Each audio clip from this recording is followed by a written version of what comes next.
Mr. Mayor, we are live. Thank you very much, Madam Clerk. I'd like to call the meeting of Wednesday, May 28th to order, but before I read the land acknowledgement, a couple of housekeeping matters. Please silence your cell phones while in chamber, if you don't mind, please. And when anyone who comes to speak during open forum or give a deputation or presentation, please adjust the mic so you're speaking directly into the end of the microphone, as this meeting's being recorded and live streamed for those at home.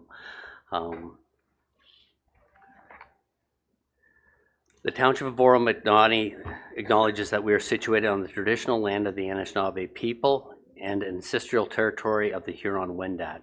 The Anishinaabe include the Odawa, the Ojibwe, and the Potawatomi nations, collectively known as the Three Fires Confederacy. It continues today as the home for diverse Indigenous people, including the historic Métis community in Penetangwishing. The Anishinaabe people continue to have an enduring relationship with this land, specifically the Chippewas of Rama First Nations, the Chippewa Tri-Council, and the Williams Treaty First Nations. The Huron-Wendat Nation also continues to pay respect and protect the ancestors and heritage on this land. We honor the Indigenous history and culture that has thrived for millennia in this territory and the treaties that bind us together as partners in the spirit of shared, sustainable, and a prosperous future. We are all treaty people. Our commitment begins with acknowledging the truth so that we can move forward towards reconciliation. Miigwech. Just a note, Deputy Mayor Lavoie has sent his regrets and will not be attending today's meeting. Madam Clerk, may we have a motion, a draft motion to adopt the agenda, please? Moved by Young, seconded by Bard. Be it resolved that the agenda for the council meeting of Wednesday, May 28, 2025 be received and adopted. All in favor? That is carried. And may we have a motion go past 4 hours if necessary? Moved by Hutchison, seconded by Shell. Be it resolved that Rule 14.20A, as per the procedural bylaw number 2023-043, be suspended in order to allow the meeting to proceed past the 4-hour adjournment requirement if necessary. Thank you very much, Madam Clerk. All in favor? That is carried. And does anyone have any pecuniary interest to declare at this time? Councillor Clark. Thank you, Mr. Mayor. Through you, I'd like to declare for items 11C and 17A, as I own a construction business that does from time to time apply for permits and planning variances.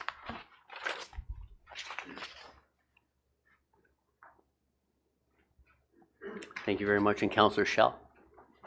Yes, thank you, Mayor. Item 18A, 18B and 18D regarding short-term rentals. The reason being I own and operate a short-term rental. Thank you very much, Councillor.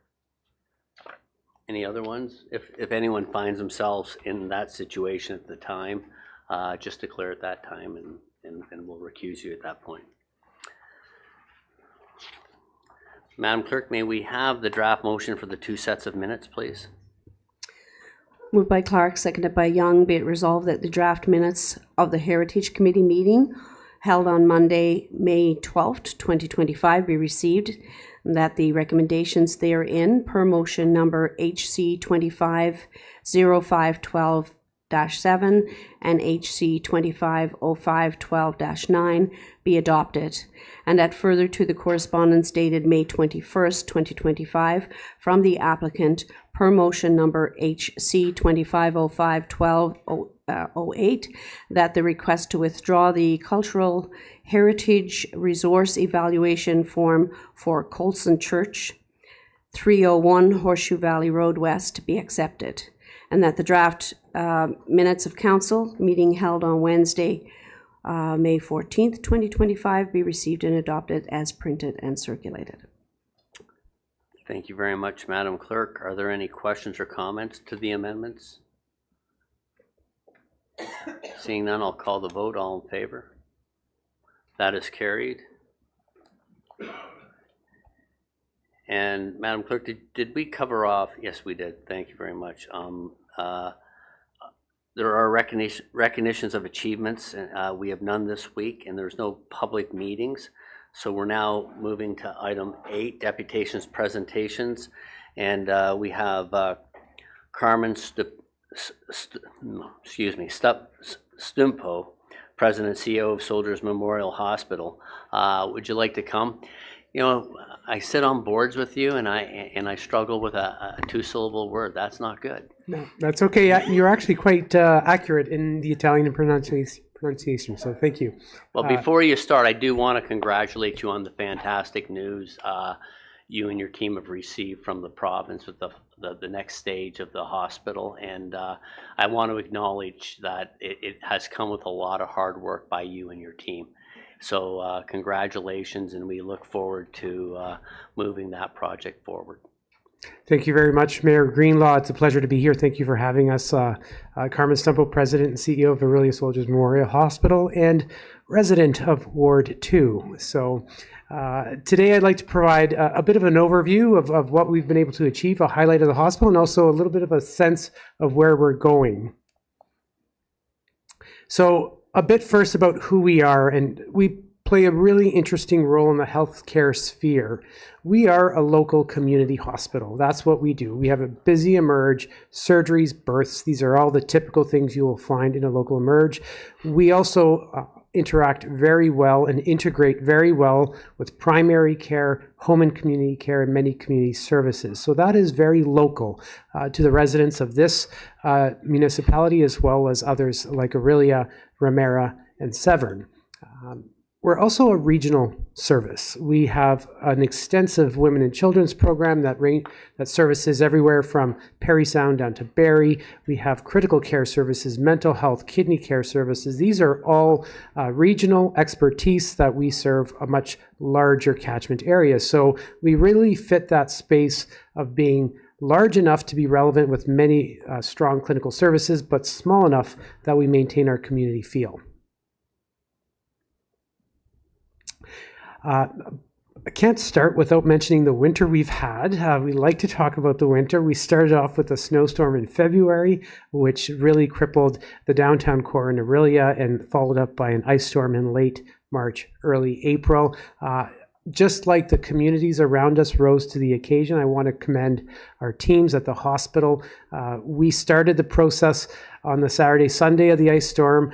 By Monday, Tuesday, we were in full swing. Communities gathered together. We really never missed a beat. We had to cancel one day of surgery, of elective surgery, because it's not safe to operate without backup power. And we had those cases recovered within a week of our recovery plan. So it's been one of those winters, I would say, and still it's the work that our teams do day in, day out that I'm incredibly proud of.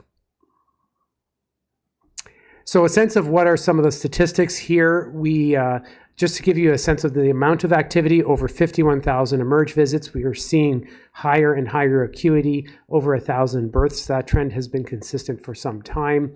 Our surgeries, really pleased that in the last couple of years, we've doubled our orthopedic surgeries. We know that's one of our longest wait times, and we've made a concerted effort to try to tackle the wait times in hip and knee replacement. I'll highlight one other statistic. A relatively new service called Kuchiching Health at Home.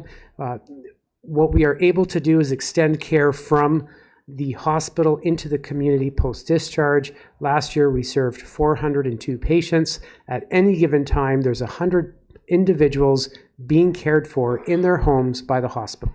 And that's 100 fewer hospital beds that we need to provide. So it's a great success story. People want to be in their homes. We're able to care for them in their homes.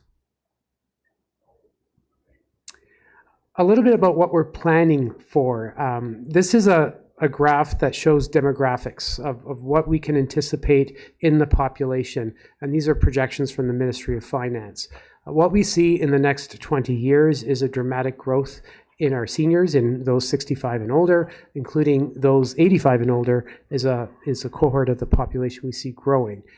So not only is our population increasing, but we all know that our population is also aging.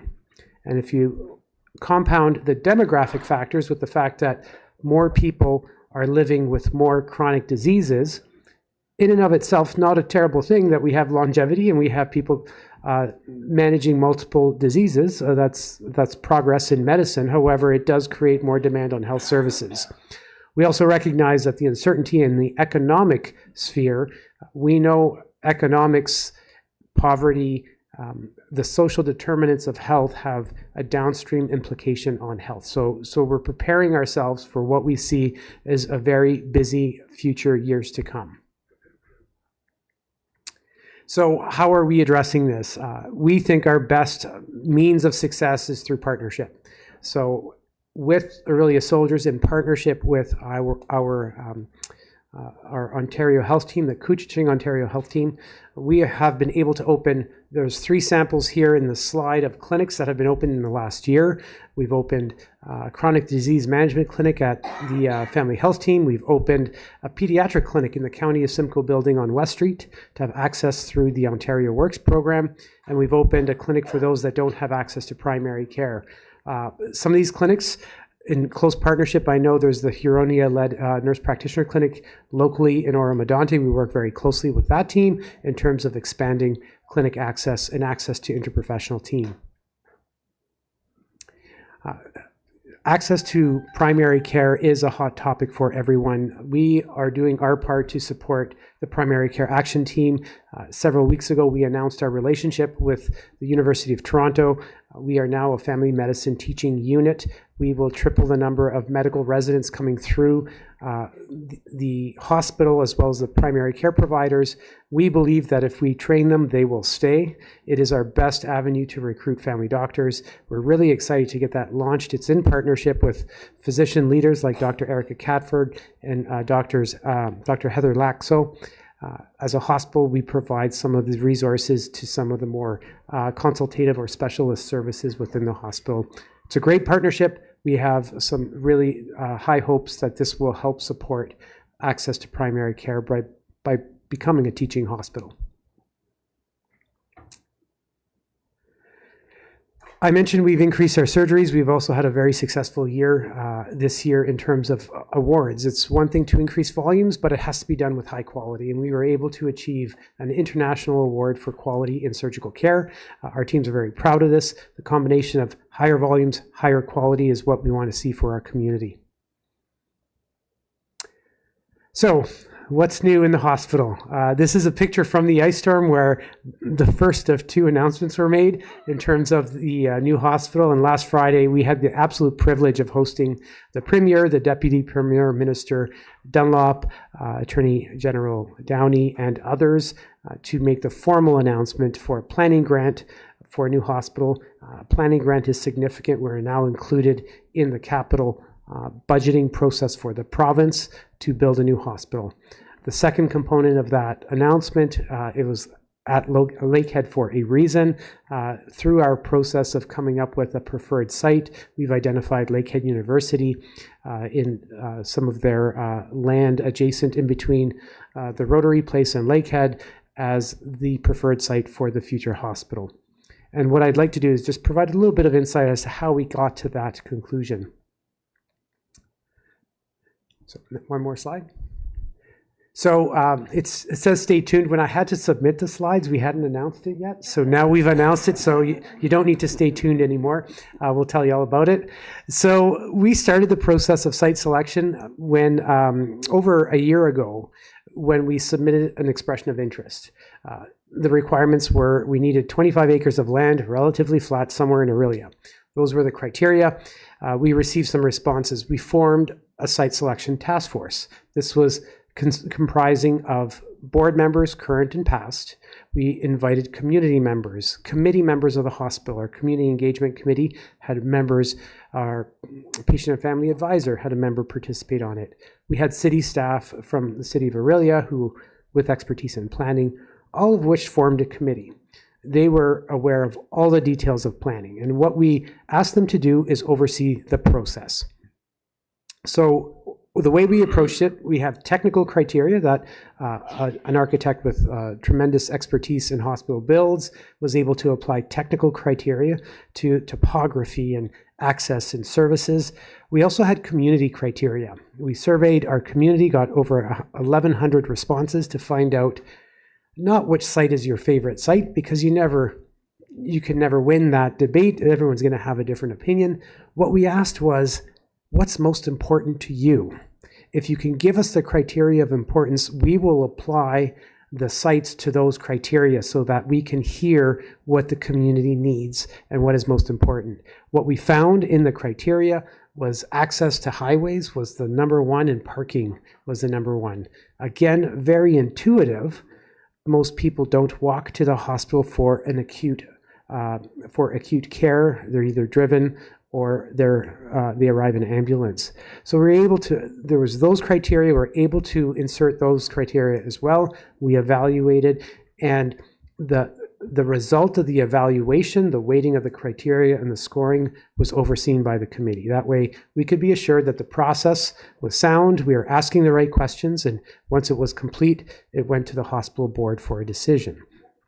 And that's how we've landed on the preferred site, and really pleased that when you see many of the factors that one would consider in a hospital build, it really does satisfy a lot. On top of that, there is a natural synergy that occurs between academics, education, and healthcare. Having shared programming, educational opportunities, nursing, medicine is phenomenal opportunities down the road as well. Working with education, there's a great opportunity to share infrastructure. We don't both need to build parking lots, and we can share lecture facilities, etc. So a few more elements of hospital build that we want to share with people. We know hospitals are very expensive. It's some of the most expensive infrastructure to build. Our commitment is to do it in a very responsible way. We are working with our other partners in the region that are also considering and contemplating hospital builds. We would like to do it in a standardized format. We would like to work together to standardize planning, to standardize how we select contractors in a way that helps reduce and drive down costs, and we feel we can actually accelerate the process. It also takes a long time to build hospitals. So that is our approach. We've already reached out, and we think not only will it speed up the process, but by reducing variability, we may increase the number of companies that are willing to bid and create a little bit more competition in the marketplace. So there's a lot of factors here. We're really excited. We volunteered to be one of the first in the province to look at how we can work in collaboration around builds. A lot of people ask, what are we going to do with the existing site? And we did do some research on what the art of possible was for the current site. There are 2 buildings we would salvage out of the 8 that we have on site. The remaining 6 are far too old and too expensive to maintain. By removing those, we've asked Infrastructure Ontario for a site plan, a proposed site plan of what could be in terms of housing. And we feel we can get upwards of 600 housing units on the property while maintaining a health hub.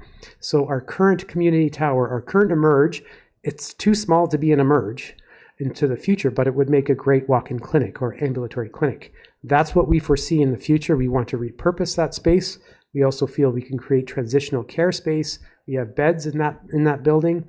They're, again, not suitable for acute care going forwards, but transitional care when people are waiting to get into rehab facilities or long-term care homes would serve a great purpose there. The next question I get, I'm going to deal with the questions right up front, is how do we pay for all this? Hospitals are very expensive. I don't quote numbers because it changes over time.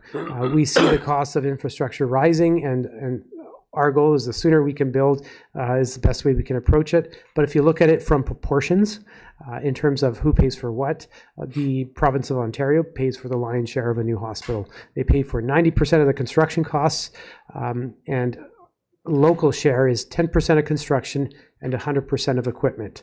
So we pay for that equipment already. We have to buy our own CTs and MRIs, and we continue to do that, and we will need to do that for the new hospital as well. So how do we pay for that local share? Well, this is where partnership comes into play. We, as a hospital, we are saving money, and I'll speak specifically to that. We are saving money to put towards a new hospital. We've been planning for that for years. As a foundation or fundraiser, we do the same.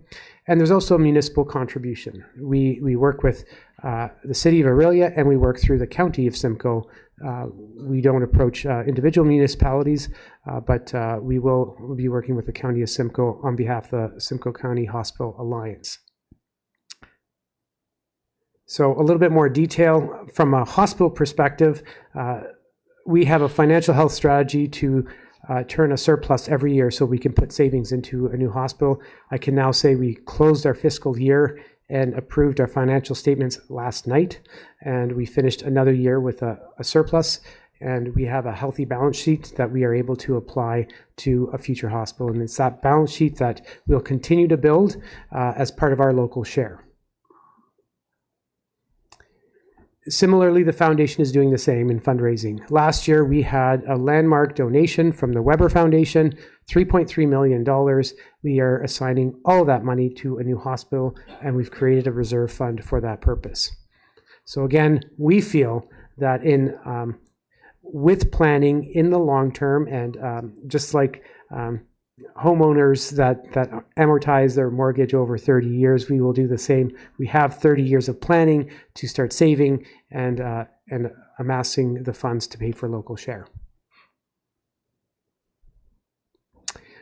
The last few slides, it is an incredibly exciting time. We talk about new hospital, we talk about our educational endeavors with medical students, but also we've increased the amount of nursing students coming through our facility by 50% in the last couple of years. We're up to about 300 nurses coming through in any given year, which is phenomenal. We are revisiting our strategy, and in this strategy, we're reaching out to community members, giving people updates of what's most important to them. We've identified our people are critical, continuing to work with our integrated care, and really looking towards the future and planning for the future. Those are our key strategies currently, and we see some iteration of that happening into the future as well. So the question I leave you with, and Mr. Mayor, if there's any room for questions or dialogue, is what's most important to the citizens of Oro-Medonte. We would like to hear that. We'd like that to inform our strategy. As we are collecting feedback, we were at a Probus Club earlier this morning, and we'll continue to meet with groups just to hear from the people we serve as to what's most important as we go forward and strategize for the years to come. So with that, Mayor Greenlaw. Thank you very much, Carmen. Really appreciate that. Fantastic news. And like I've already said, you guys have done amazing work, and I congratulate you for that. I'll open the floor at this time for members of council with any questions or comments. Councillor Schell. Yes, thank you, Mayor Greenlaw, through you to all those in attendance. As your representative from the board here on the Orillia Lake Country physician recruitment, gives me, it's a perfect time for me to suggest, or not, just to read a little bit of an article here from them. We are thrilled to announce the successful outcome of the CAR-MS 2025 cycle. 3 international medical graduates and 1 PGY, 1 family medicine residents matched to Orillia. They completed medical school in Australia, Brazil, and the Caribbean. These residents will train for 2 full years in the community as part of the new family medicine teaching unit in partnership with Jessica Cameron, FMTU site administrator, Dr. Heather Laxo, and Dr. Erica Catford. We have already begun personal outreach to these incoming residents to offer support and ensure a smooth transition. Additionally, 2 PGY2 residents will begin their final year of training in Orillia starting in July as well. We are excited to welcome these new learners and support their growth as future practicing physicians in our region. Congratulations, you guys. Thank you very mumuch, Councillor Schell. That's great news. Any other comments or questions at this time? I guess what could you just to, I know it's hard to nail it down, but what would be the vision of by the time the new hospital is constructed and ready for operation? How many years do you think we are out from that? So the best way to answer is just to give you a sense of what work is in front of us. So we have 2 to 3 years of planning effort, which is detailed every square foot of a multi-100,000 square foot facility, which is quite complex. So multi-years there. just to prepare the tendering documents that go out, it's 1 year of work to define the specifications, and it's 1 year of work to respond to an RFP. That's how complicated it is. So we've got probably 6 years of planning, assuming it goes right in line of pure work. So there's approval steps in between. So we don't have a set timeline, but we are looking at 8 to 10 years of work. I think that's a reasonable amount of time to be thinking through the planning. Please don't hold me to that, because that is our best estimate in being truthful with the people that we interact with.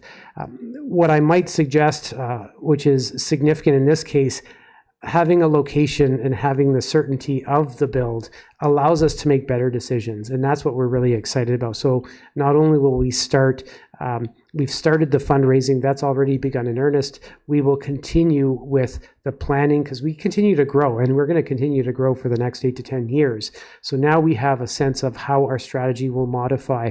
The hospital will be a state-of-the-art acute care facility. We know that. What we will build in between is some of the supporting services around it. Thank you very much, Carmen.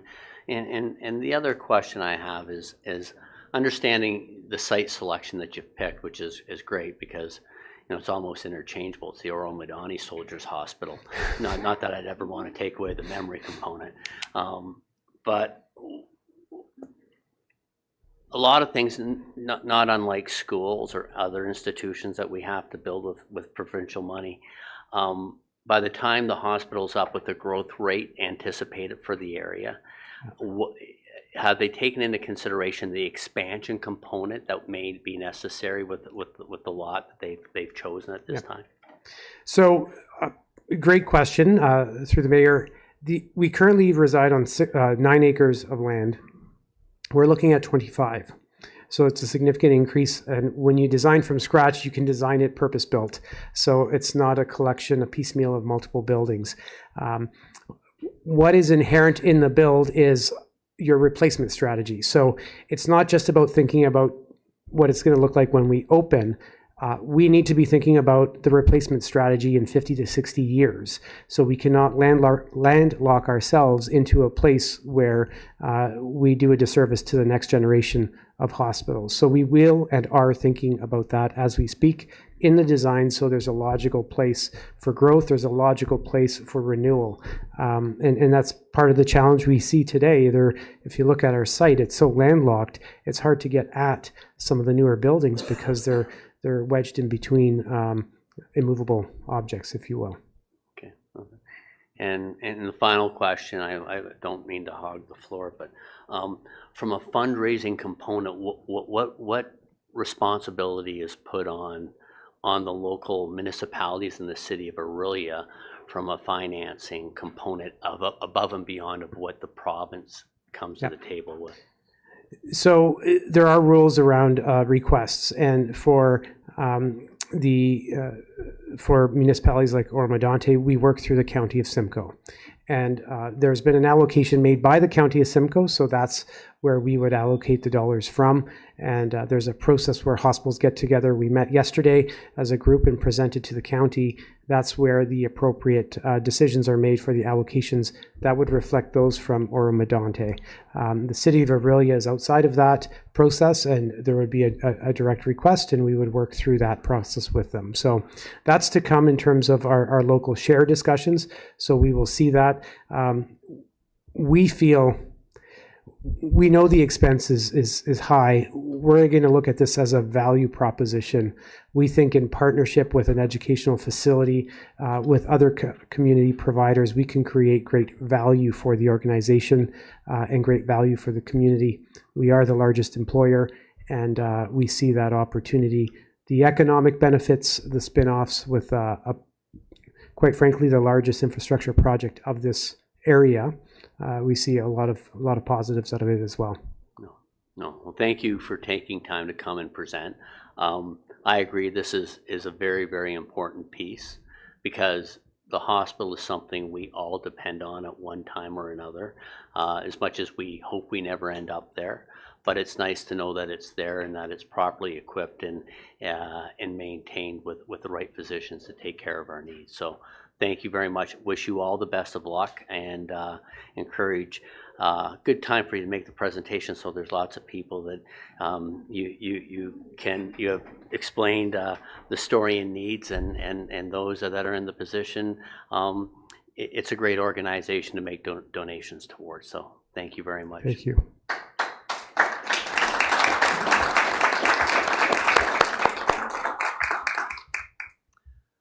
Madam Clerk, could we have a motion to receive Carmen's presentation, please?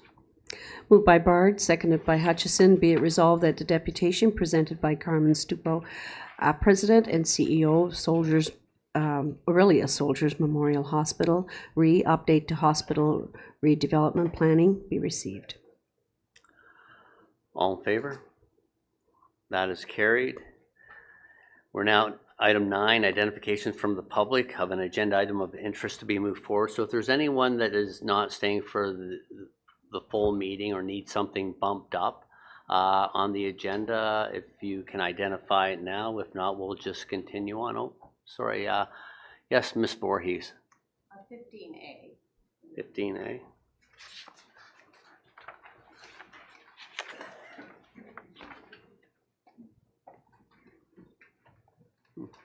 What's that pertaining? I'm just kidding you. Yeah, no, that's no problem. We'll move that up top for the open forum component. So if there's anything else, please, don't see any. So we'll now move to open forum. Madam Clerk, do we have anyone registered to speak in open forum? Yes, Mr. Mayor. As a matter of fact, there is. Jane Voorhees. Okay. For item 15A. Okay, and Ms. Voorhees did reach out to me, council, before asking if she could be given some latitude to a little extra time, and we don't have a super long list of pre-registered, so I just need consent from council to break procedure to give her more than the 2 minutes allotted. I'll call the vote. All in favor? And that is passed. So, Ms. Voorhees, if you'd like to come to the mic, adjust it so you are speaking into the end of it, please, and continue. Welcome, first of all, welcome back to the chamber. Thank you. And please proceed when you're ready. Absolutely. Really engaging presentation by Soldiers Memorial. It's wonderful for all of us to hear that today. I apologize, everyone back there who's looking at my backside here, but we'll go forward. Good afternoon, Council, Mayor Greenlaw. It's hard to believe, but it's exactly 1 year ago that the residents of Oro-Medonte, along with our friends from Barrie Ward 1, signed a week-long petition of over 3,000 signatures and then gathered here to give the deputation against the proposed annexation of our land to the city of Barrie. But here we are, 1 year later, and let's see where we are. Before I begin, I want to sincerely thank our engaged residents who signed our petitions from both Oro-Medonte and Barrie for their continued engagement in this issue, to being educated and remain committed to saying no to annexation or proposed boundary adjustment. As you can see by the number of residents here today and the emails that I've received since this new proposal letter broke the news this past week, many residents are remaining vigilant and steadfast and interested in this issue. I'm here today on behalf of Friends of the Future to express serious concerns about the letter received from Mayor Nuttall regarding the proposed boundary adjustment and land agreement between the city of Barrie and Oro-Medonte. This proposal letter we see as not only premature, but not evidence-based. It reflects a troubling pattern emerging across Simcoe County.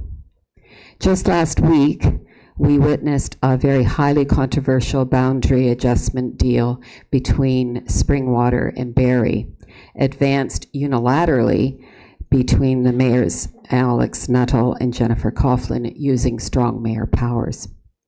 That decision ignored the objections of a majority of the Springwater councillors and many of the local residents that were there presenting. Watching their council meeting, one concludes that this deal, that deal that was presented to them, undermined democratic process. It eroded the Springwater Public Trust and set a dangerous precedent for governance. Now, a similar scenario is unfolding here in Oro-Medonte, as presented by this letter. Mayor Nuttall has submitted this letter to Council outlining a proposed boundary and land agreement between the City of Barrie and our township. What raises concern is that this initiative was not solely driven by Barrie. It was prompted by a meeting between our Mayor Greenlaw and our Deputy Mayor and Mayor Nuttall, after which our local leaders requested the proposal. The proposal was crafted closely to follow the model used in the St. Thomas and Elgin agreement, which facilitated the Volkswagen EV battery plant. While that arrangement may have suited the specific context of those municipalities, we cannot ignore that our circumstances and our obligations are fundamentally different. To be clear, Friends of the Future supports regional collaboration. Constructive dialogue between our neighboring municipalities is important. It is vital. However, when these discussions begin to take place outside of the public eye, without clear transparency, without public consultation, and without a formal mandate from our council, it raises important questions about the process and trust, especially when they run counter to concerns we as residents have voiced for well over a year. But to be fair, our mayor and deputy mayor have been very open and engaged and responsive to our residents' concerns to this issue of annexation. But I do today look forward to our mayor's response on how this letter was crafted and how it came to be. Friends of the Future believe that ignoring the data from the published Stage 2 Hempson report and talking about a deal prior to Stage 3 weakens our township's credibility and undermines responsive long-term planning. Facts and data should always be the foundation of serious negotiation. They lend credibility, support sound arguments, and make outcomes more equitable. So let's connect the factual dots. Barrie's annexation proposal in November of 2023 lacked factual justification. The Hempson report was released, providing the needed data as just outlined, proving all along our land is not suitable for annexation for industrial commercial development due to significant barriers. And despite Hempson Consulting being a highly respected firm, Barrie, the City of Barrie, rejected many of the report's findings on employment land and acreage needed. Currently in Barrie, a significant number of vacant lands exist, and while many units are approved for development, there are significant delays and potential stoppage of actual construction. The City of Barrie has also failed to meet its intensification targets in the past 10 years. And now we're being asked to entertain a deal for boundary adjustment and servicing before Stage 3 further land analysis is even complete. Why the rush? Why sidestep the very process we are all committed to?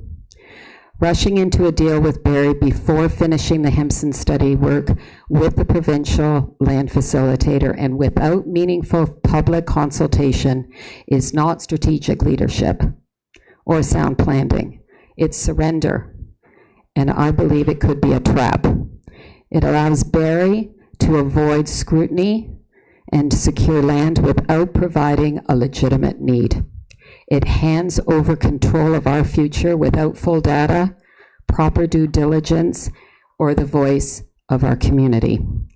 This is not a partnership, this is capitulation. Once this land is gone, so is our ability to shape our future on our terms. And let me be clear, once Barrie has our land, they can zone it back into industrial and change our landscape forever. In fact, at a recent town hall meeting in Barrie, Mayor Nuttall even outlined his plans for our Oro-Medonte land, talking about buffer zones, employment, and commercial development. This is not responsible planning. A land needs assessment should guide decisions with facts, not political pressure. So Council, we urge you to reject this proposal, reject this letter for submission. In fact, citing the St. Thomas Elgin deal as a model in this boundary proposal letter from Mayor Nuttall is misleading. That agreement involved a confirmed, urgent industrial project, the Volkswagen EV battery plant. No such proposal exists here, and Barrie has never voiced a specific industry proposal. We must recommit to evidence-based planning. Please recommit to serving the public, not political expediency. We believe that in order to ward off the province swooping in and making a decision about annexation, we need to stay focused on fact-based process, stay engaged with the appointed provincial land facilitator. This shows a willingness to work on a solution. Oro-Medonte, as you know, is a proud, resilient community, rooted in tradition, but looking to the future. We're already proving our economic job potential and job creation. Horman's Door relocation here, the ongoing success of Napoleon, the world-class Oro Station Motor Circuit is commencing. The local 793's regional training center is building, and our own regional airport, to name a few. We are already demonstrating our ability to build much-needed homes in Craighurst, Horseshoe, Warminster, Braystone. On May 12th, Minister Rob Flack supported the new bill protecting Ontario by Building Faster and Smarter Act, aiming at accelerating construction and reducing costs, perhaps by promoting shared and wastewater services with Barrie, similar to the bold and collaborative agreement recently, this past month, reached between Huron North and Morris Turnberry, located in our Minister of Housing, Mr. Flack's own home region. We too can build homes faster, smarter, and more sustainably. After lengthy negotiation, those two communities chose cooperation over annexation, opting instead for cross-border servicing to support housing development. With the forthcoming Hempson Stage report, we potentially could have the data needed to strengthen our case against boundary adjustment. Armed with facts, we have the opportunity to contribute meaningfully to the province's housing mandate right here in our rural community, on our land, in our way, guided by our vision for affordable, responsible development. And keep industrial development along Highway 11, which we have shown is responsible planning.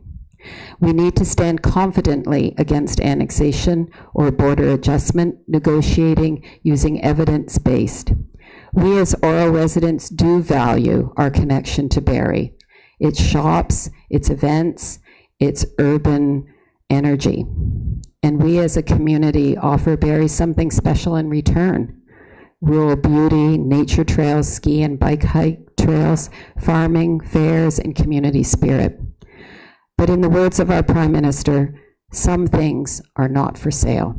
And Oro-Medonte is not for sale, ever. We will not be Barrie's 51st state. Please reject Mayor Nuttall's letter and its contents, as well as its submission to this council. Thank you for listening.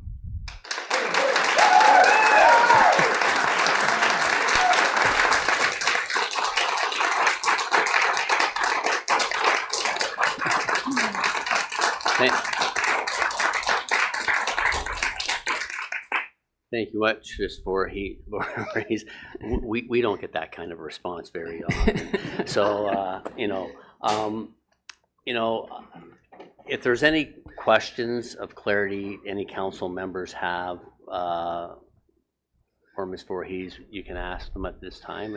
I'll allow that. It's not about a discussion. It's just mainly if you had any questions of clarity.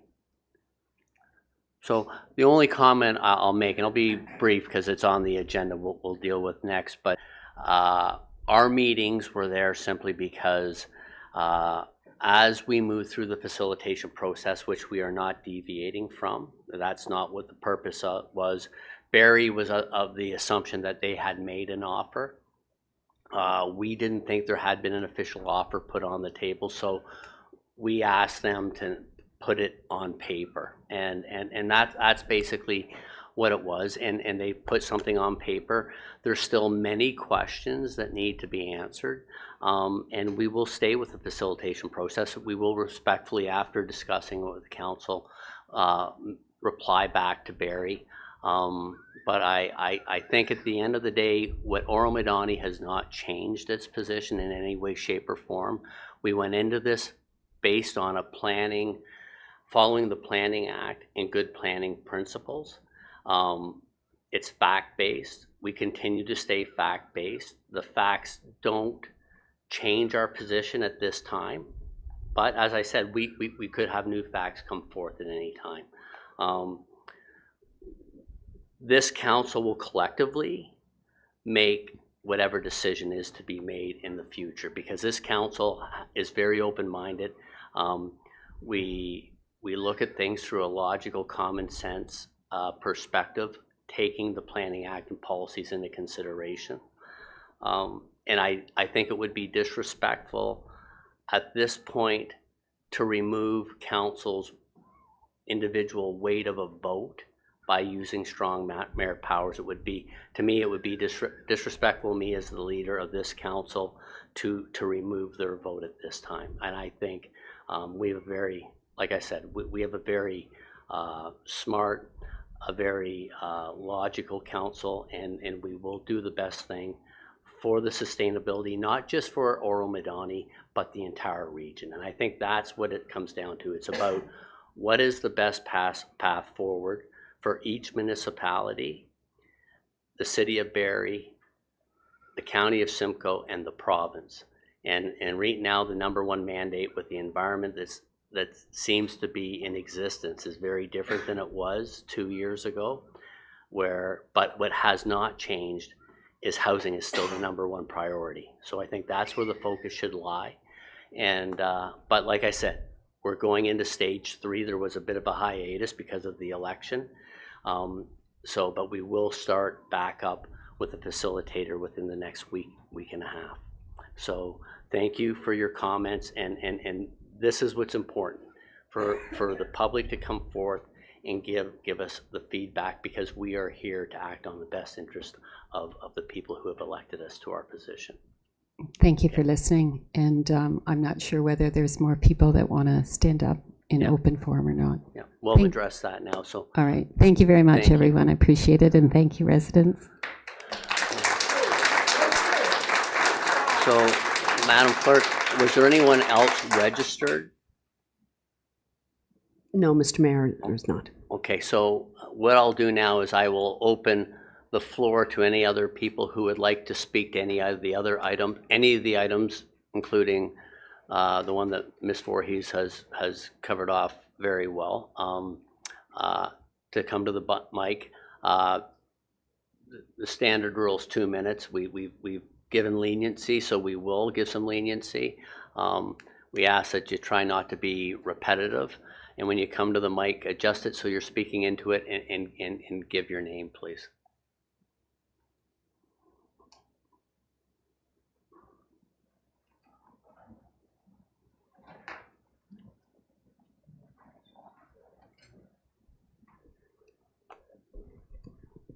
Hi, my name is Ray Gingras, resident of Oro-Medonte. Good afternoon, Mr. Mayor and councillors.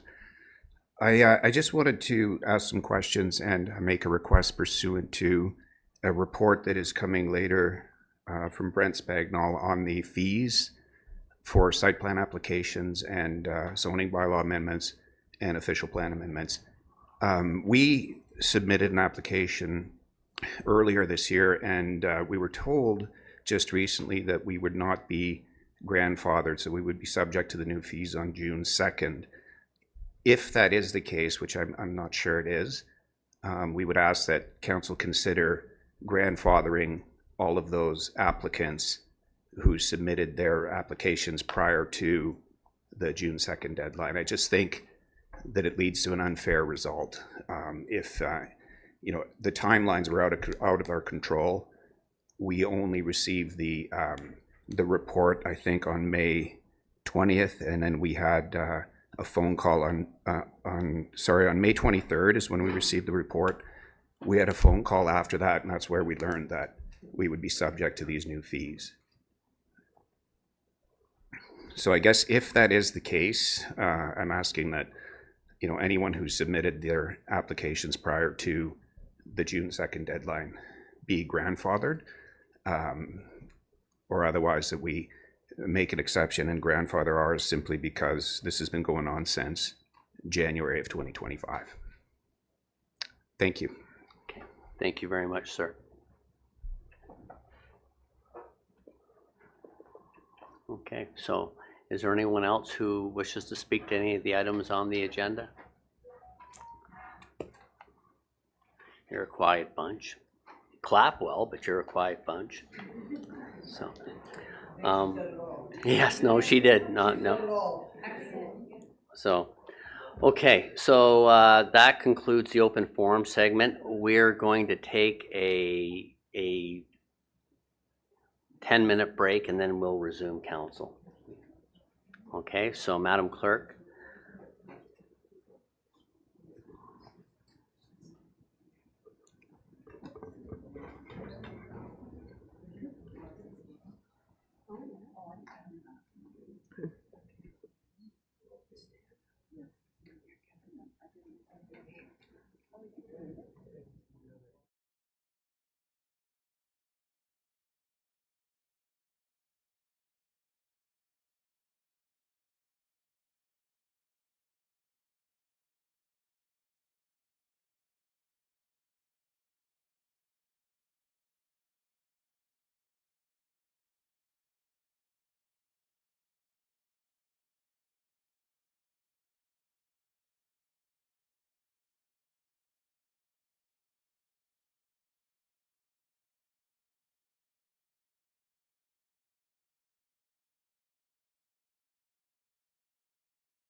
I want you to ask 10 questions. Mr. Mayor, we are live.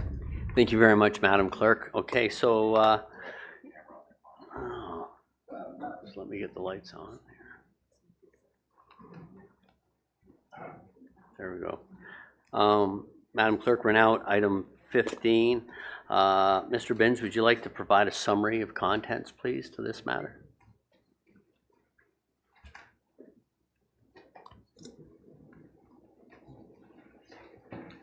Thank you, Mayor Greenlaw. Through you to council and the community. I think the communication from the City of Barrie does speak for itself in terms of what is before council today. Mayor Greenlaw, as you alluded to, this comes from a meeting that was held with the mayor, the deputy, and myself to understand the facts of the proposal that was put forward by the City of Barrie.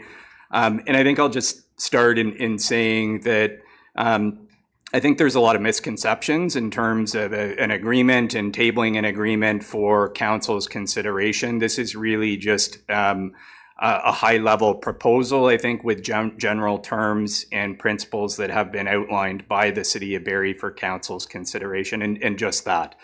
I think there's a number of key principles. There's facts. There's the HEMSIN facilitation process that we've been going through for almost a year now that needs to guide this process. And that's really where we're at.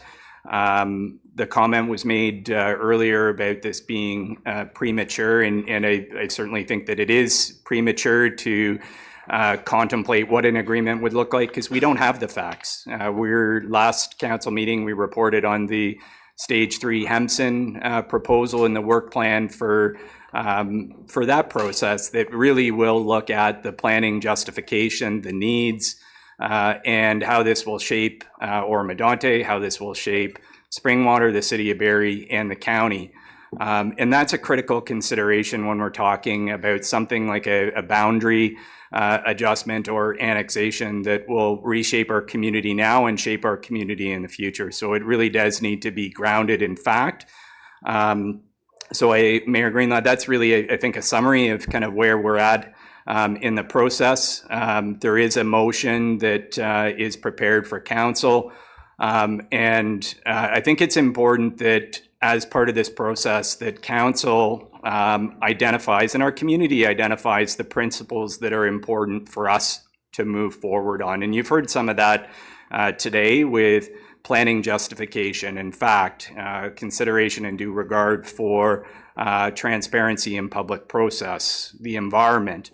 All of those themes, I think, are important. The regional consideration as we move through this. So, Mayor Greenlaw, members of council, to the community, that's what we have before you today. In no way, shape, or form at this point is council looking to, I think, accept an agreement. We're still going through the process. And we have an ability, I think, to influence that process through the principles that are important for our community. Thank you very much, Mr. Binns. Is there any questions for council on this matter? Councillor Schell. Yes, thank you, Mayor Greenlaw. Is it my understanding that we are just going to accept the letter from Mayor Nuttall? Yeah. And we're just accepting this letter, or are we accepting to agree to it? Mayor Greenlaw, if I can, through to Councillor Schell, we do have a motion that is prepared for council that would receive the presentation from Mayor Nuttall, as well as articulate principles that would go back to the City of Barrie and to the provincial land development facilitation process and guide future discussions. So we do have a resolution. It is on the screen. Your Worship, if you'd like us to read the resolution, we'd be pleased to do that. Yeah. If the clerk could read it, because I think there's a number of things in here that. So Councillor Shaw, I think your question is a very good question. The point that we're trying to say is they've come forward with us a set of terms and principles on behalf of Barrie, what we need to do is reply outlining kind of the terms and principles of what we think is an acceptable path forward, which will be merged into the facilitation process moving forward. So I'll let the clerk read it, and then that way the people at home and in the audience can hear what we're proposing back, and in order to us to have a clearer path of what should be considered as we move through the facilitation process. Thank you for your answers. Madam Clerk? Moved by Bard, seconded by Shell. Whereas Mayor Nuttall of the City of Barrie submitted proposed terms of an agreement to the Council of the Township of Oro-Medonte dated May 13, 2025, pertaining to a boundary adjustment between the two municipalities. And whereas the Council of the Township of Oro-Medonte remains committed to working with the Office of the Provincial Land Development Facilitator and the City of Barrie, Township of Springwater, and the County of Simcoe on mutually beneficial solutions to Barrie's land needs. And whereas Hempson Consulting has embarked on background work, Stage 3, Joint Land Needs Analysis and Study, to further inform the discussion between the municipalities. And whereas the Council of the Township of Oro-Medonte wishes to establish principles to guide its negotiations and discussions. Now therefore be it resolved that the Council of the Township of Oro-Medonte approves the following principles to guide its discussions with the City of Barrie, Township of Springwater, City or County of Simcoe, and Office of the Provincial Land Development Facilitator. Number 1, regional cooperation and collaboration to assist the province in its mandate to expedite housing construction and support employment. Number 2, well-planned, coordinated approach, which supports Barrie's unique role in the County of Simcoe as a hub for education, healthcare, large-scale commercial, high-density development while supporting the growth and plans of the County of Simcoe, Townships of Oro-Medonte, and Township of Springwater. That Barrie land needs residential and employment within the planning period 2051 be objectively reviewed and determined by Hempson Consulting through the Provincial Land Development Facilitation process. Consideration for the environment, Lake Simcoe, Little Lake, and associated watershed, agricultural lands, woodlands, and environmental sensitive lands. Number 5, land need requirements to be addressed on a regional basis, including within the City of Barrie, to ensure well-planned regional growth. Barrie is the best suited to accommodate the certain land needs. Oro-Medonte and Springwater are best suited to accommodate other types of land needs. Number 6, the future development of the Lake Simcoe Regional Airport and surrounding employment lands play an important regional role in supporting and growing economic development opportunities in the County of Simcoe, Townships of Oro-Medonte, and cities of Barrie and Orillia. Number 7, any boundary adjustment must be mutually beneficial for Barrie, Oro-Medonte, Springwater, and the County of Simcoe. Number 8, any financial compensation model should be thoroughly reviewed and reflective of the objectives of the respective municipalities, mutual benefit, and in consideration of future opportunities associated with assessment growth. Number 9, transparency and public engagement are critical elements of the planning, review, and outcome determination process. Thank you very much. So, Council, you've heard the motion, and the public has heard the motion, and I think you see that we want to ensure that facilitation continues until all the unanswered questions are much clearer and understood by all before a final decision is made. That is the responsible way to move forward. And Councillor Young, you had a question or comment? Yeah, thank you, Mayor. Can you back up number 5, please?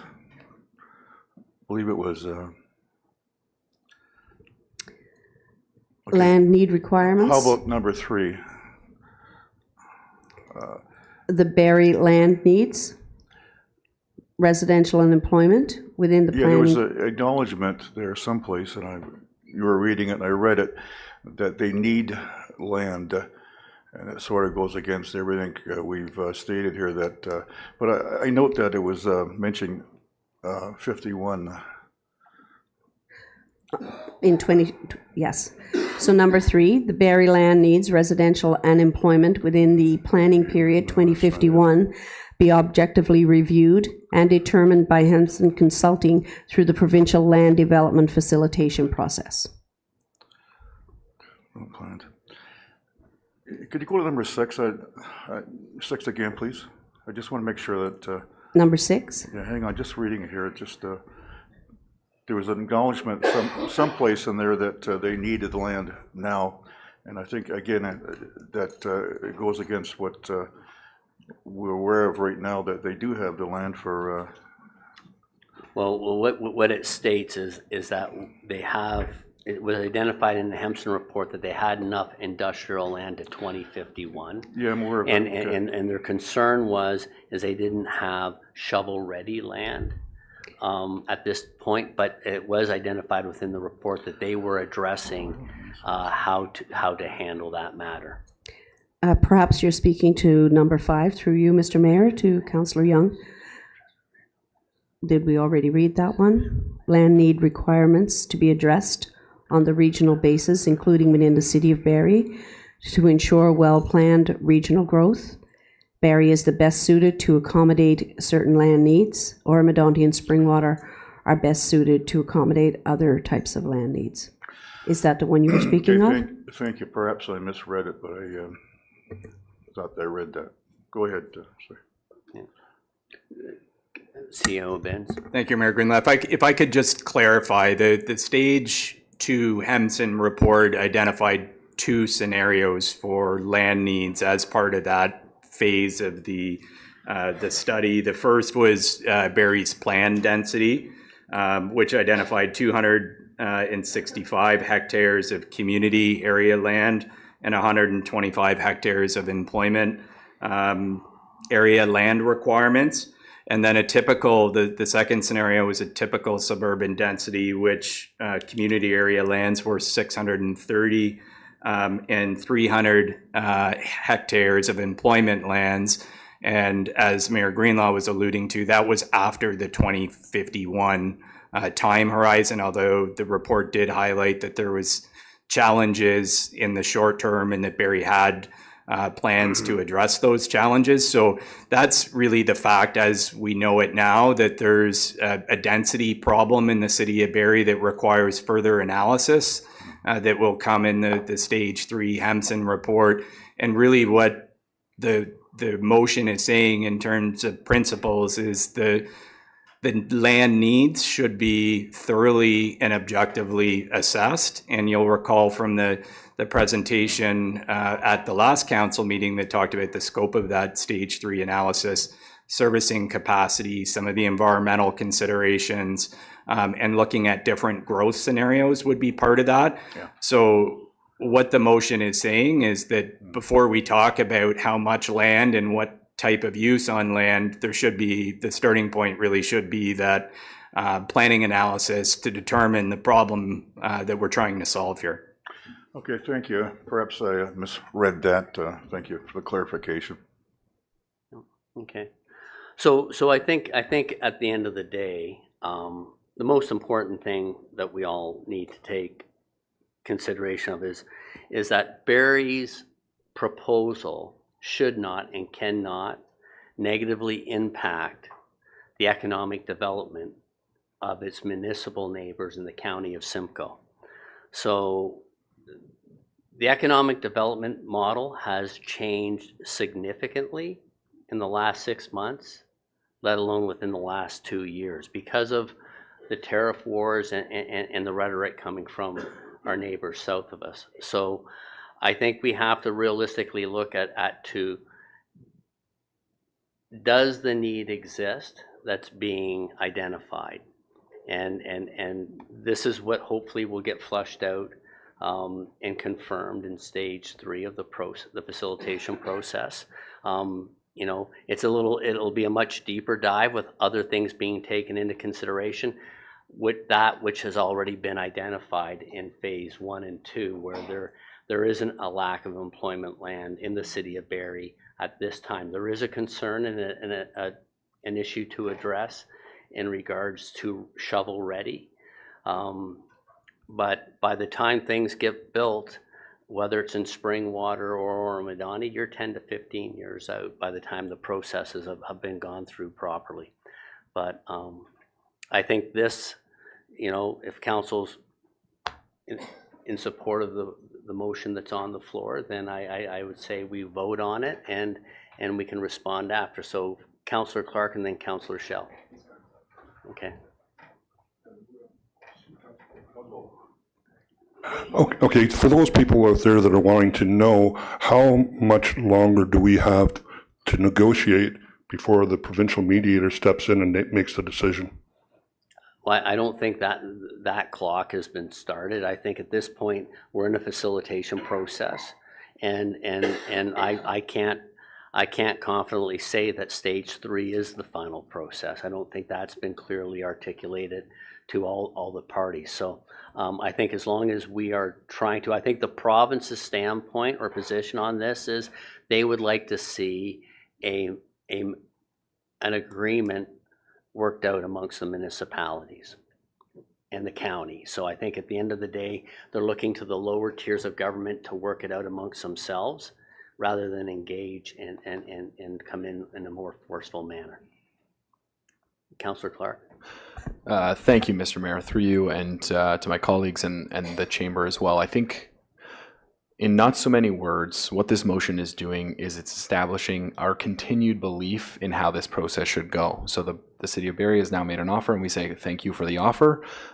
We're not interested. This is what we are interested. We want to continue to have these discussions in a productive, fact-based way so that we're making decisions with the most pertinent and important information at hand.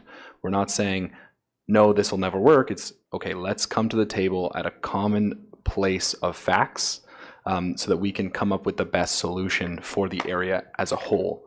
And I speak for myself on this. I think it's important that we stay at the table. I think it's important that we're still there advocating and supporting the voices of Oro-Medonte. There's a risk if we back away from the table that we get nothing. Right? So I think it's important that we're still engaged, and this motion really helps to highlight what we're taking as important things to move forward to make sure that the region as a whole, Oro-Medonte, City of Barrie, Township of Springwater, and the County of Simcoe as a whole move forward together.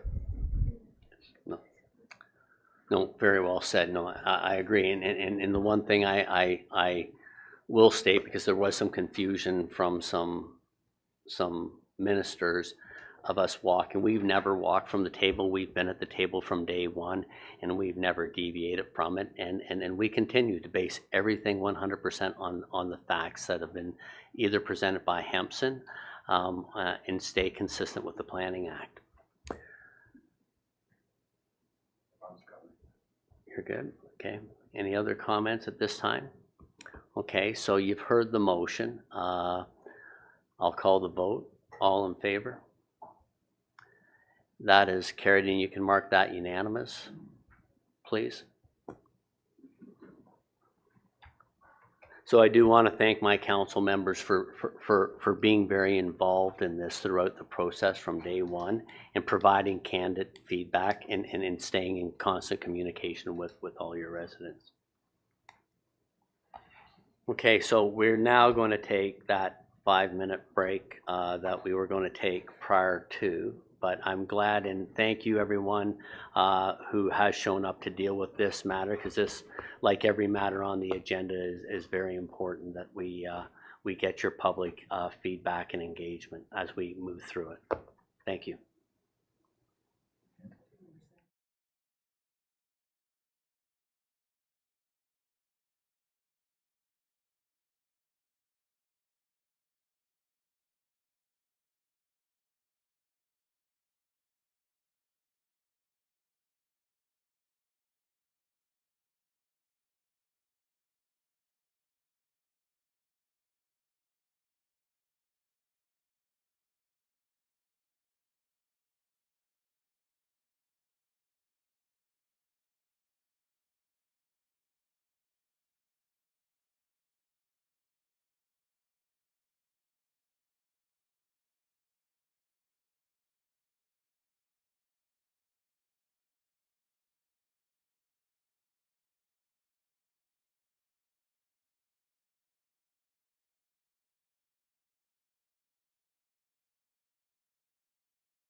Mr. Mayor, we are live. Thank you very much, Madam Clerk. Madam Clerk, I believe there was a request for one more item that you wanted moved up. Yes, Mr. Mayor, 11B, I believe. B. It's the ward boundary report. 11D, my apologies. And we do have Jack Amandulio from Watson and Associates, so if we could accommodate that at this time, that would be greatly appreciated. That would be perfect. So, Ms. Aubuchon, as you are the author of the research and writing of this report, would you like to give an overview, please? Yes, Mr. Mayor. If you recall correctly, at the last meeting of Council on May 14th, Council approved a revised scope of the ward boundary for final option 1. And so the report reflects the reduction in costs proposed by Watson and Associates based on the refinement of the project scope approved by Council. And the final option 1 presented at the July 20th, 2021 Council meeting does change the boundaries of all the wards. It reduces the number of wards from 6 to 5, as well as changes the deputy mayor position back to elected at large. And this review may also potentially extend the need for another ward boundary review past the 2030 election. So those are what is highlighted in the report. And I apologize for the late submission to the report, but it was important to get all of those costs, et cetera, out to the public. So without further ado, Mr. Amdelio can speak to the work required in the review and why the cost has come in at the price that it has. Okay. Are there any,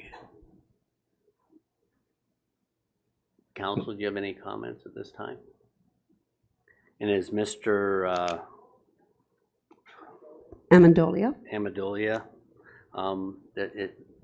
is he online too? Yes, he is. Yep, I am online. Hopefully everyone can hear me. Yes, we can, Jack.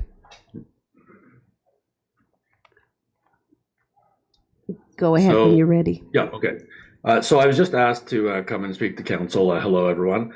Just about the budget breakdown and a little bit about what the analysis would entail on our end. So just wanted to provide a little bit of a summary. When we look at reevaluating the populations by ward of the options in front of us, or the past options, one thing or a couple of things that we have to do. So the projections that were prepared as part of the last analysis were pre-2021 census. So we would have to take those projections and bring them back up to actuals using the 21 census. In addition, we would have to bring population back up to 2025. So using the 21 census, we would look at all building permits that have been issued since then, attach a population to those building permits to estimate what the new 2025 population by ward is. And then we would have to look again at the projections that were used last time and incorporate those existing actual numbers into them to determine what the new projections would be by ward. As we spoke about with the clerk the other day, it looks like the targets, both from a municipal basis and a county-wide basis, high-level targets seem to be the same, but we would have to look at where those allocations of growth were within the municipality and whether those changed, and also looking at whether the density allocations, so are there more high-density units proposed to be built today rather than low density compared to what we looked at in 2020. So that would be really the crux of the analysis, and most of the labor and hours we'd be towards bringing population back up to today's figures, as well as reviewing the population projections and adjusting them, as I mentioned, for the reality that we face today. As I talked with the clerk, the number of scenarios that we look at aren't really the major labor intensive issue here. It's like I mentioned, it's really just bringing that population back to today's numbers and then incorporating the new forecast. So I will stop there and see if there's any comments or questions. Council members, any comments or questions at this time? Seeing none. Is it Councillor Hutchison? Thank you, Mayor Greenlaw, through you. So I just pulled up what we were looking at as far as an overall expense when we reviewed this at our last meeting, which was $26,698. So I see that this has now come down to $15,787. So that is a significant difference between the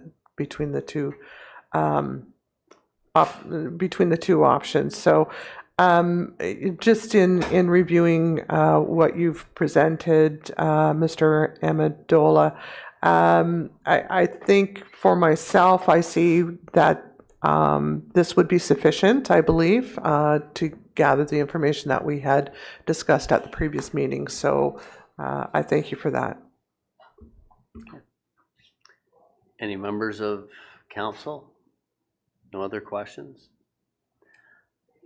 Well, thank you very much. Was there anything else you would like to add at this time, or is I think we've got the information we need in order to make a decision on moving forward? Yeah, no, nothing for me at this time. Thank you. Okay, thank you, Madam Clerk. Mr. Mayor, just a point that the census used for the previous review was from the 2016 census. So when we're dealing with that, now we're into 2021 census, as Mr. Amendola noted. Okay, and then what would that put the timeline out for the next review? So potentially, Mr. Mayor, the timeline, it could extend the timeline for the next review out to post-2030 election. Okay, no, thank you. Okay, is there any other questions of council? Then could we have the motion, Madam Clerk?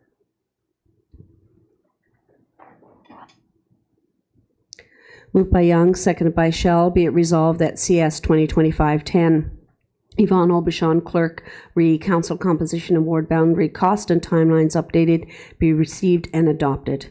That Council approve the updated project budget and timeline provided by Watson and Associate Economists Limited for review and engagement of final option 1 of Watson and Associate Economists Limited, Council Composition and Ward Boundary Report presented at the July 20th, 2021 Council meeting.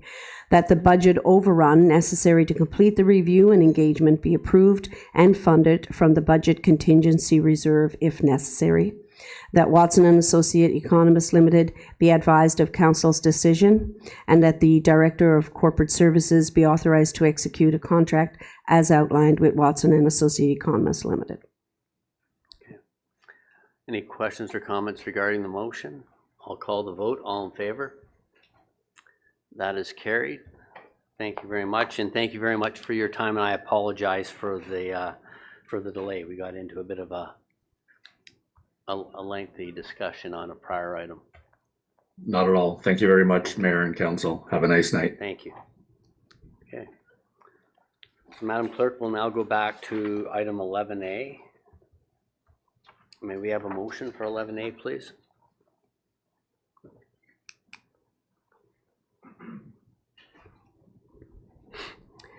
Moved by Shell, seconded by Clark. Be it resolved that OCS 2025-06, Justin Matris, Manager, Infrastructure and Capital Projects, award of tender OCS RFT 25004, Lakeshore Road East Drainage Improvement be received and adopted. That tender OCS RFT 25004, Lakeshore Road East Drainage Improvements Part A be awarded to KJ Excavating Inc. in the amount of $650,975 plus HST, that the Director of Operations and Community Services be authorized to execute the appropriate agreements on behalf of the township.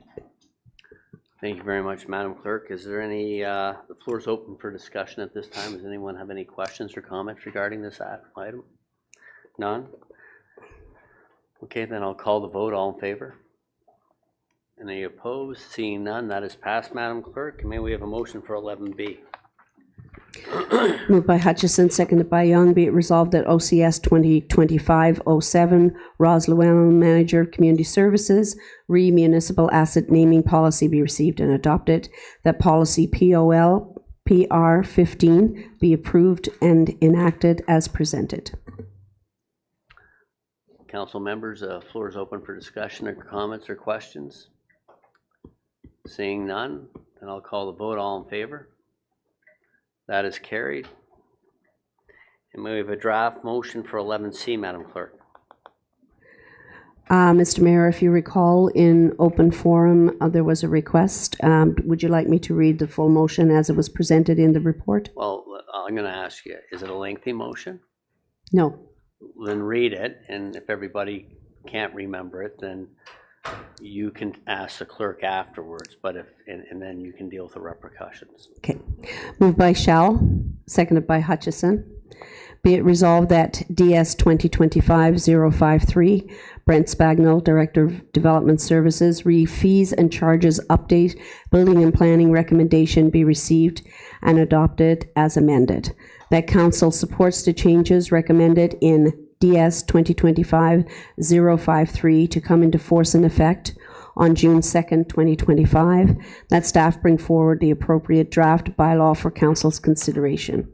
And Mr. Mayor, I believe Mr. Spagnell will speak to the matter. So, Mr. Spagnell, I know there were a couple things you wanted to comment about, but if you could also encompass the questions during open forum today, that would be greatly appreciated. Thank you, Mr. Mayor. Through you, Mr. Mayor, and members of council, the report before council this evening represents basically the completion of work that was initiated about a year and a half ago. The intended purpose of the fees update for the planning and building divisions was to try to move the departments closer to full cost recovery to recoup fees associated with services. What is on the council agenda tonight is a fees bylaw including Schedules A, which is the building fees, and Schedule B, which includes the planning division fees.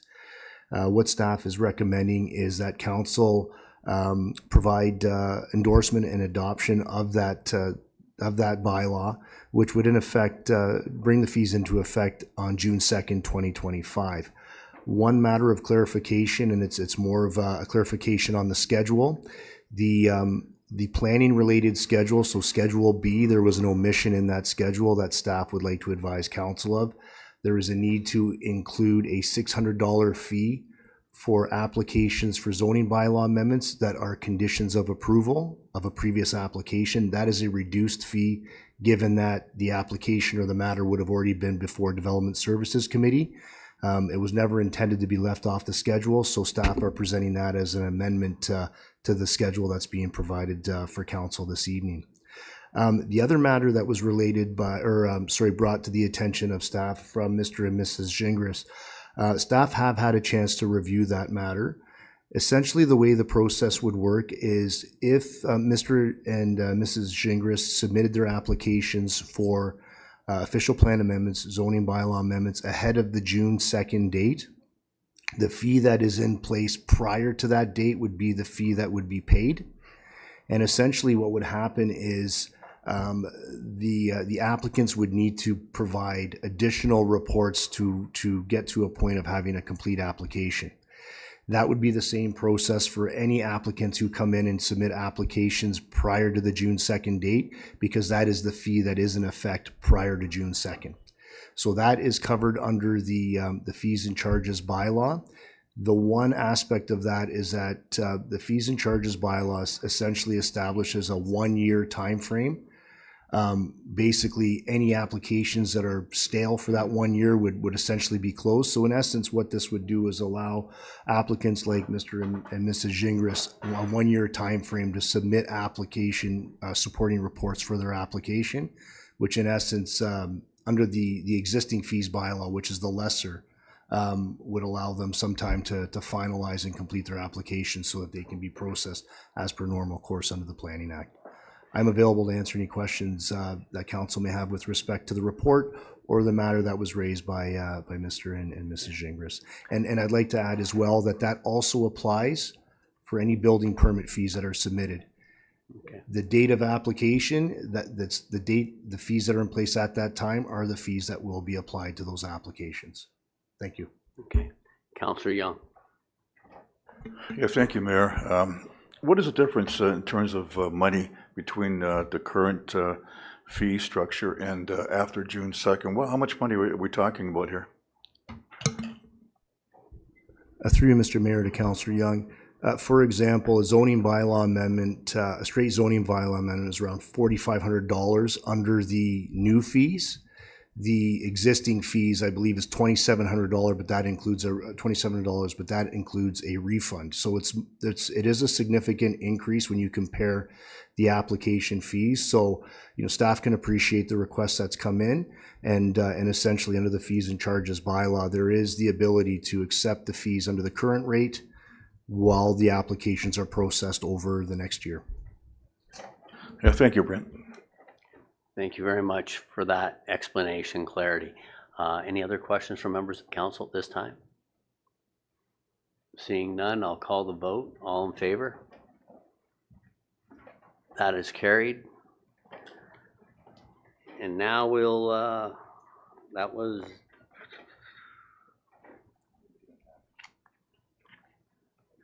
C, D, done. So we're on to 12A, Madam Clerk.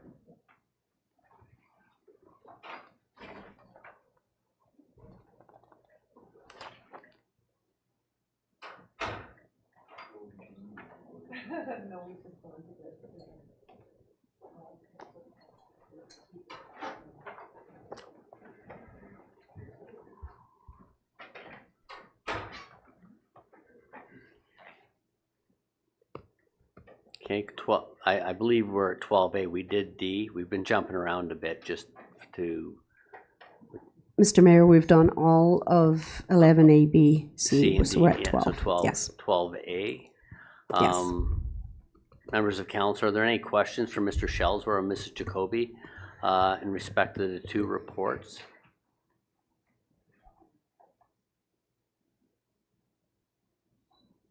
Councillor Hutchison? Thank you, Mayor Greenlaw. With regard to Mr. Shelswell's report, I did want to mention with regard to property standards, I've received and fielded a number of phone calls with concerns related to the upkeep and hazards on the former golf course lands in the Highlands community in Horseshoe. And those have been forwarded to bylaw for review, and they have been taking action on those as they take them in. I guess basically I'm making a statement just so people in the community understand sort of what's going on, because there has been quite a bit of concern, particularly since the ice storm and damage done to the property and trees that are abutting homeowners' trees. So they are being fielded as they come in through me over to bylaw and addressed.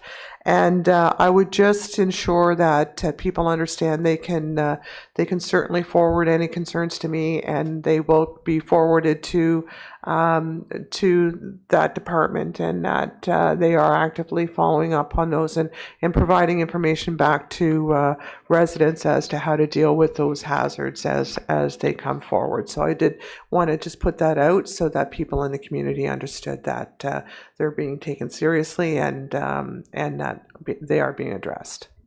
Thank you very much for that update and information. That's valuable to all of us. Is there any other? Councillor Schell? Yes, thank you, Mayor Greenlaw. Through you to Councillor Hutchinson. Is the golf course not privately owned?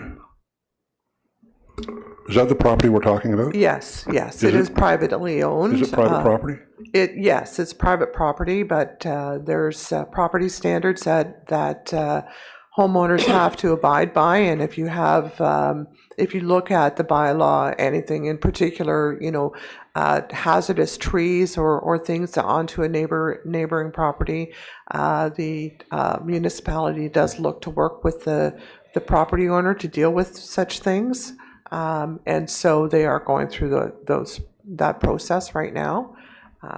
Okay, yeah, Unless somebody else from the township wanted to speak to that, that's my understanding. Yep. Thank you.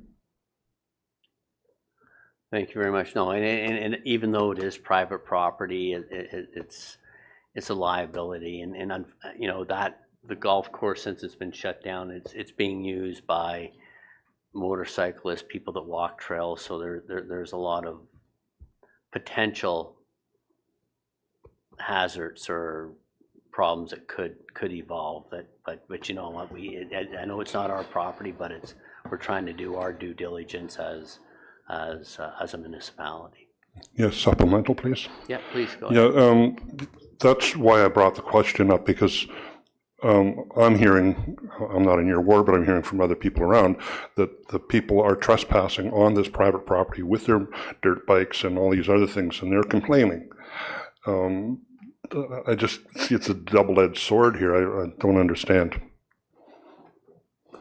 Yes, please go ahead. Yeah, believe me, Councillor Shell, I hear about it almost daily. The use of that property, the property owner has allowed that to continue, and we really don't have the authority to police that use in any way. But when it does come to potential hazards, and if that property owner is not dealing with those themselves, the municipality is taking steps to ensure that homeowners aren't in a dangerous situation from things such as damaged trees from the storm.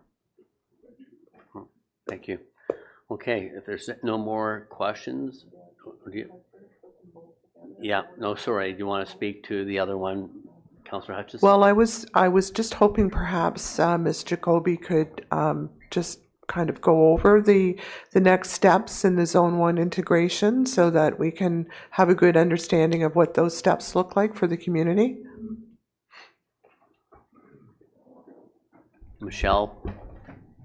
Good afternoon, Council. I can certainly walk you through the next steps. The most important step is the resumption of water meter installations in private homes.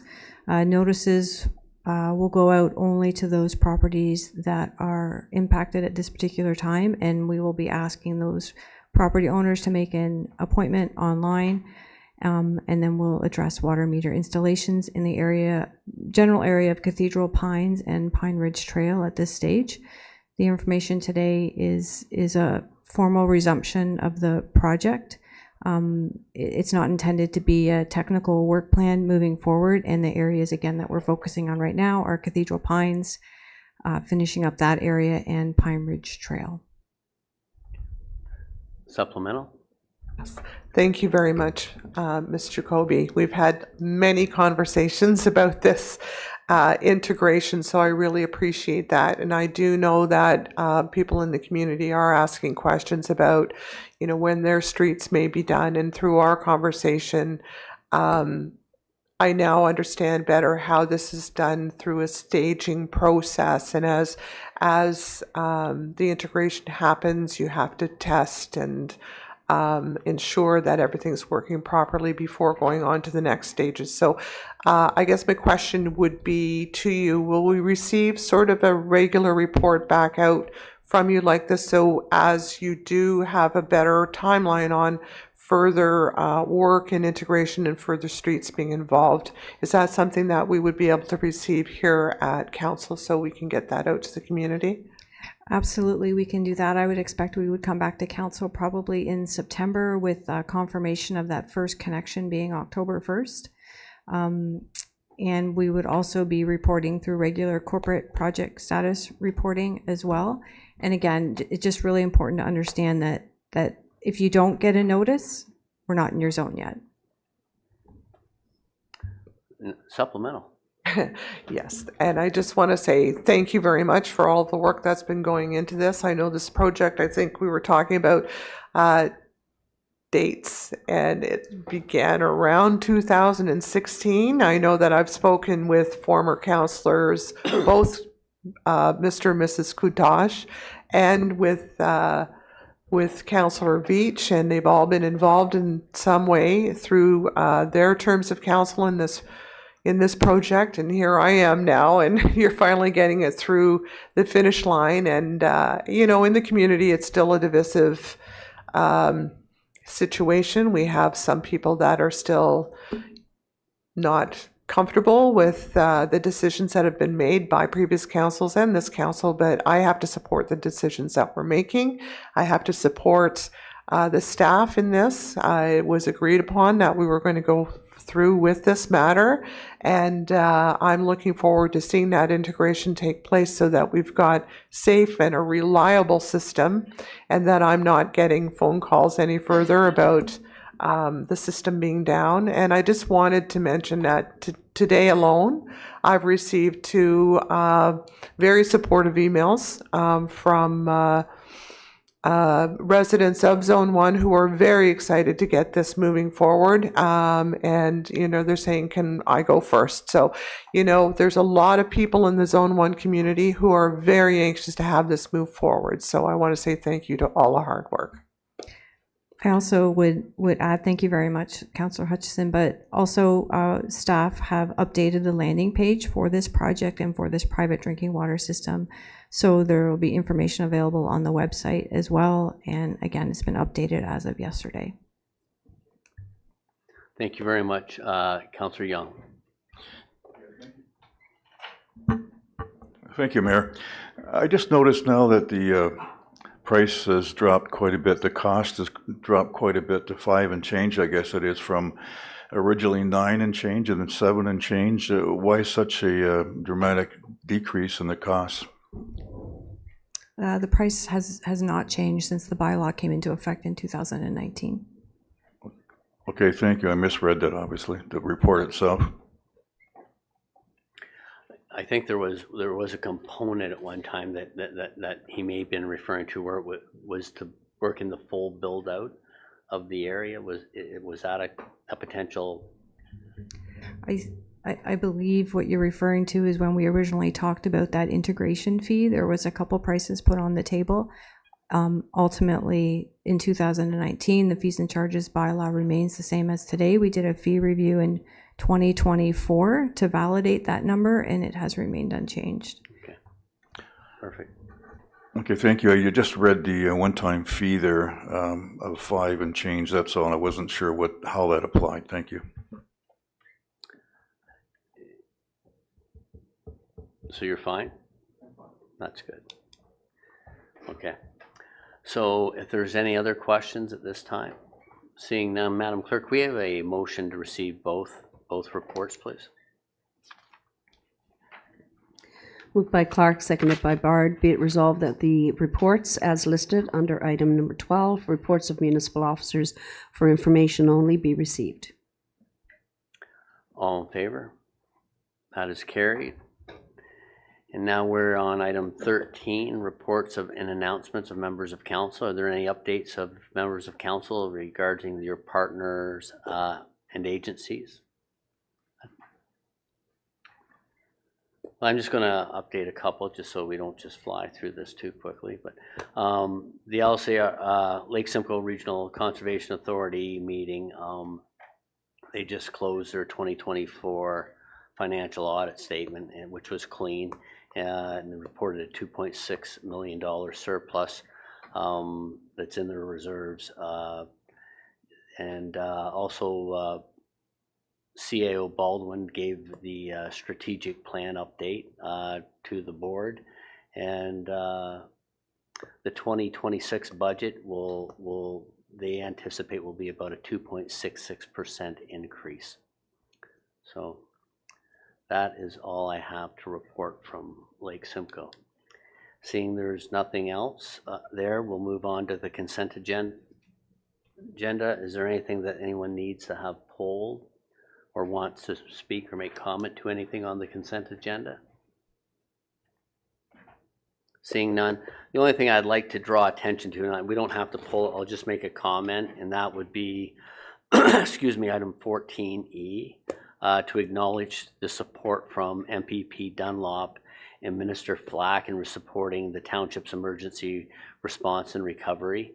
And also, I also want to make sure I include also Attorney General Downey. So the one thing in the letter from Minister Flack was the importance of building up reserves within municipalities, because these disaster or these devastating storms that used to be once a century are happening much more often. Even the once a decade storms are happening more often. So it's important that municipalities build their reserves up, because the province may not always be able to be there to help us with the recovery funding. So it's all part of responsible fiscal management by each municipality. So always prepare for the worst, because there will be a rainy day sooner or later. Okay, so if there's nothing else, can we have a motion to receive the consent agenda, Madam Clerk? Moved by Hutchison, second by Clark. Be it resolved that staff recommendations with respect to the items listed under consent agenda correspondence be adopted as printed. All in favor?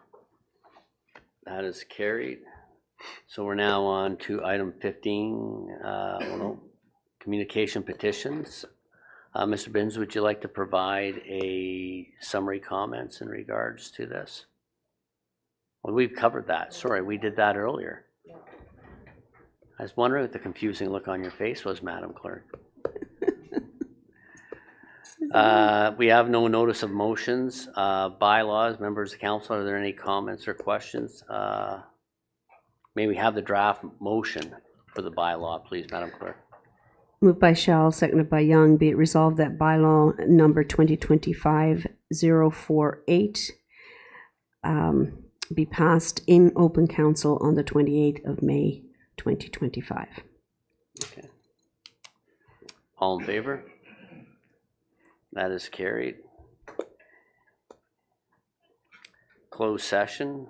Madam Clerk, may we have a motion to go into closed session?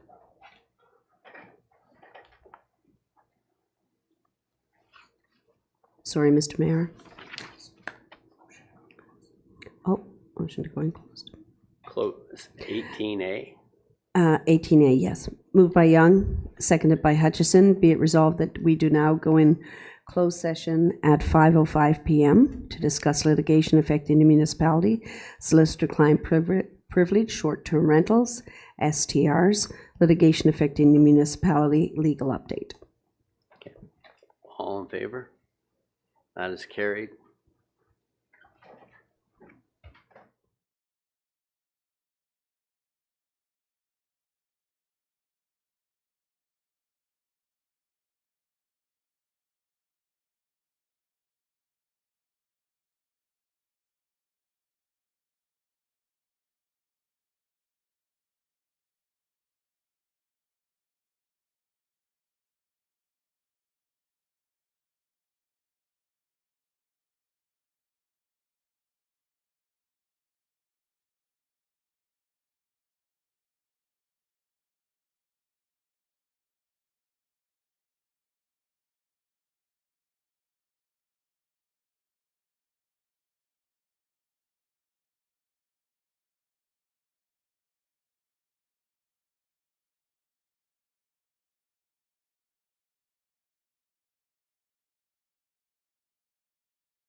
And just so you know, you need to file the blue,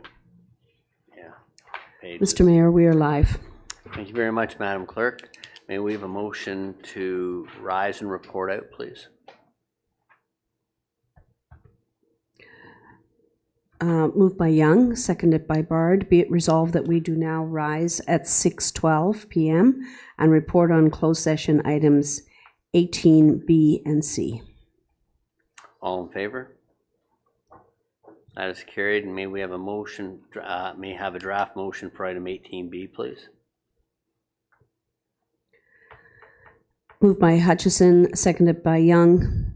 Be it resolved that the confidential correspondence presented by Sean Binns, CAO, and Brent Spagnell, Director of Development Services, re-litigation affecting the municipality, solicitor-client privilege, short-term rentals be received, that staff and legal counsel proceed as directed by council.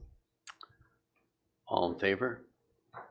That is carried. May we have a draft motion for item 18C, Madam Clerk? Moved by Hutchison, seconded by Clark.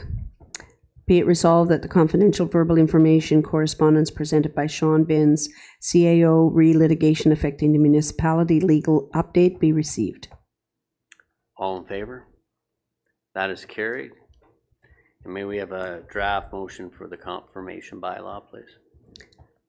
Moved by Bard, seconded by Young. Be it resolved that bylaw number 2025-049, being a bylaw to confirm the proceedings of the council meeting held on Wednesday, May 28, 2025, be passed in open council on the 28th day of May, 2025. Thank you very much. All in favor? That is carried, and may we have a motion to adjourn? Moved by Clark, seconded by Shell. Be it resolved that we do now adjourn at 6:14 p.m. All in favor? That is carried. Thank you very much, everybody, and have a great evening and a great weekend.